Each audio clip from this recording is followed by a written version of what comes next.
આ ચોકલેટ કોણે ખાધી છે? મેં ફ્રીજમાં મૂકી હતી. અમે તમારી ચોકલેટ નથી ખાધી. મેં થોડું કીધું તે ખાધી છે એમ. મારી સામે શું કામ કેશો? ના ના ના ના ના દૂધ હતી સામે છે એટલે તે જ ખાધેલી હોવી જોઈએ. ના ભાઈ ના, અમે તમારી ચોકલેટ નથી ખાધી. અમે સ્વાભિમાની માણસ જ છીએ. હો, કોઈને પૂછ્યા વગર ખાતા નથી. મમ્મી તમે તો ખોટા માણસ. લે, તો તું જ કે કોણે ખાધી છે? મમ્મીએ ખાધી છે. મમ્મી કોઈ દી ખાય? તને બોલતા શરમ નહીં આવે છે તે? હું તો એમ વિચારતો હતો કે હું દરરોજ એક ચોકલેટ લાવીશ અને હું ને મારો નાનો ભઈલો બંને અડધી અડધી ખાશું, પણ આપણા ઘરમાંથી કોઈક ખાઈ જાય છે એટલે હું કોઈ દિવસ નહીં લાવું. આ તો ન લઈ આવતો કોઈ દિવસ. લે, ને તારે લઈ આવી હોય તો હું તમ તારે ધ્યાન રાખીશ. ના ના ખોટી તારે ઉપાધિ રાખવી ને એટલે લાવી જ નથી આપણે. ના, હવે કઈ વાંધો નહીં આવે. હું ધ્યાન રાખીશ ફૂલ.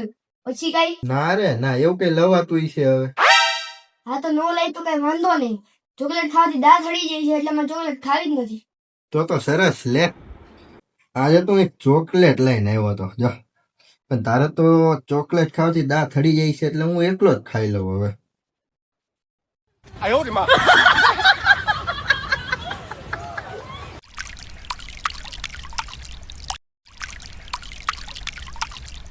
એ હવે બસ કર આમ જોતો ખરા તું જો.